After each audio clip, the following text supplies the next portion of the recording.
If you have questions or suggestions for future podcasts, please submit them in the comment section below. Don't forget to like, share, and subscribe.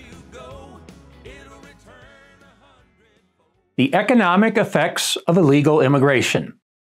Hi, I'm Dave Arnott, the Christian Economist. The largest migration in the history of mankind has taken place across the southern border of the United States over the last 2 years. Most of those 6 million people are claiming political asylum. They're being allowed to enter the United States because of election politics. But the real reason? Economics. See, American families make about $70,000 per year. According to CNN, the greatest number of illegals come from Mexico, where they make about $20,000, China, where they make $19,000, El Salvador and Guatemala, where they make $10,000, India, where they make $7,000, and Honduras, where they make $6,000 a year. Those folks say they're escaping political unrest. You do the math. It's an economic issue. The moral effect. Now, if you stop enforcing one set of laws and continue to enforce others, the legislators might as well go home. In our book, Biblical Economic Policy, Sergei Seidamatov and I identified 10 biblical commandments of economics. One of them is honor those in power. And actually, it's the one I've had the most difficulty following because there's so many political and economic laws that are not consistent with biblical teaching. But still, we should follow the laws of the land. When we don't like them, we should try to change them. But the current administration is taking the immoral stance of simply ignoring the immigration laws and allowing people to illegally enter the country. If they want to ignore a law, I'd suggest income tax would be a good one to ignore. And I made that point in a convincing case in podcast number 96 titled Tax the Rich. It's almost comical when you think about it. People enter the country illegally so they can live in a land that keeps the laws. Honestly, if the country they were fleeing kept their laws, they wouldn't want to leave. They're practicing corruption to escape corruption. Maybe that just confirms that we do live in a fallen world. Sanctuary cities. Ever wonder why they call them sanctuary cities? Why is a sanctuary seen as a place of security from the law? The Jewish sanctuary is at the heart of the Jewish law in the innermost sanctum of the temple. It was not viewed as an escape from danger in biblical times. As a matter of fact, it was so dangerous that the priest who dared enter did so with a rope tied to his ankle. So if he was killed while he was in there, his buddies could pull him out. So why are cities who disobey the federal law calling themselves sanctuary cities? They are a place where the law is not followed. So they really should be called hideout cities, I think.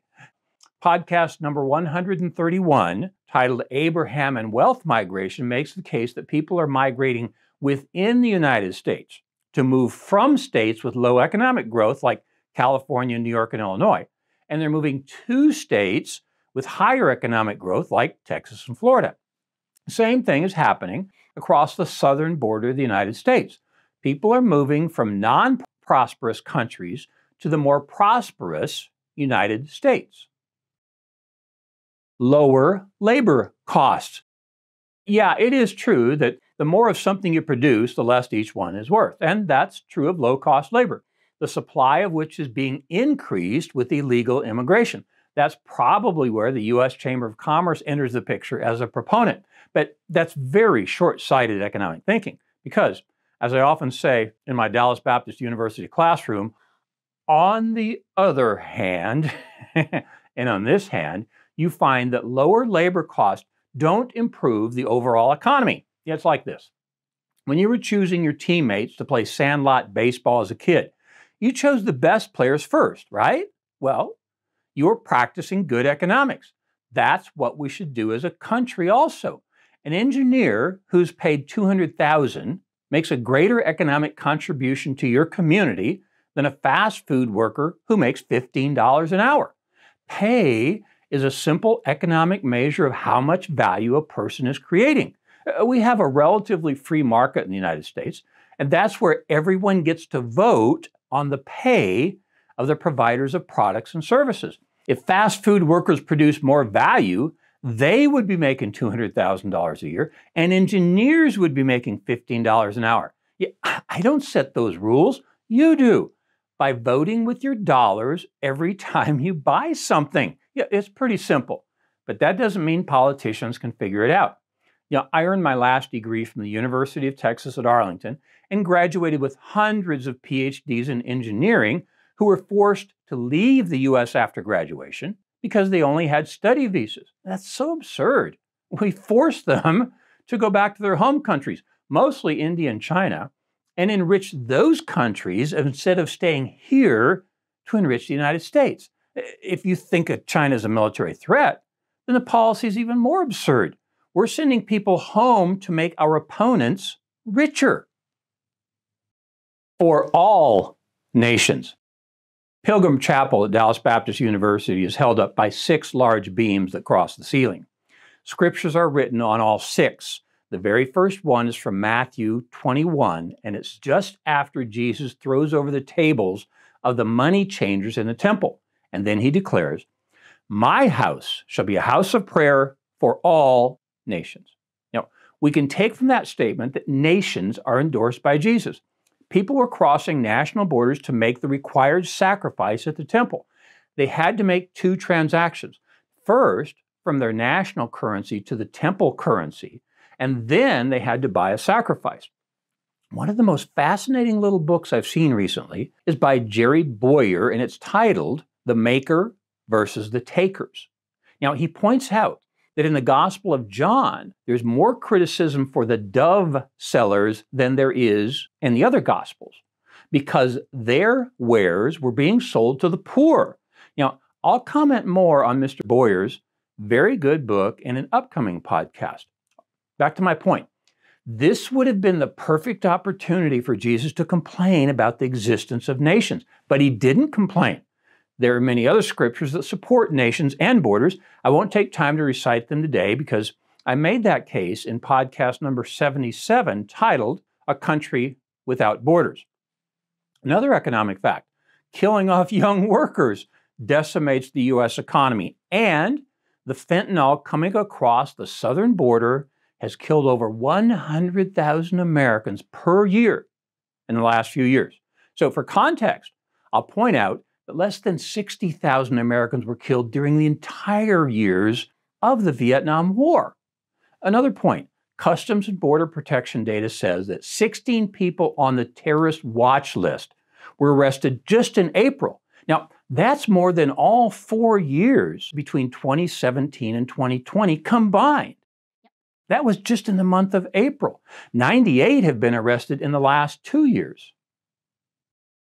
The costs of illegal immigration. When President Biden took office, he stopped all construction on the border wall and opened the border. During the 2019 Democratic presidential primary, Biden made it known that illegal aliens were welcome to enter the United States. Now, James Varney penned an article in the Epoch Times recently titled, "Where Did All the Biden Illegal Immigrants Go?" He noticed, quote, "No one knows exactly how many people have poured across the southwestern U.S. border since President Joe Biden took office, or where they've gone since. An estimated 6 to 7 million people have entered the U.S. illegally. It's also unclear," says Mr. Varney, "what the costs are associated with those arrivals," end quote.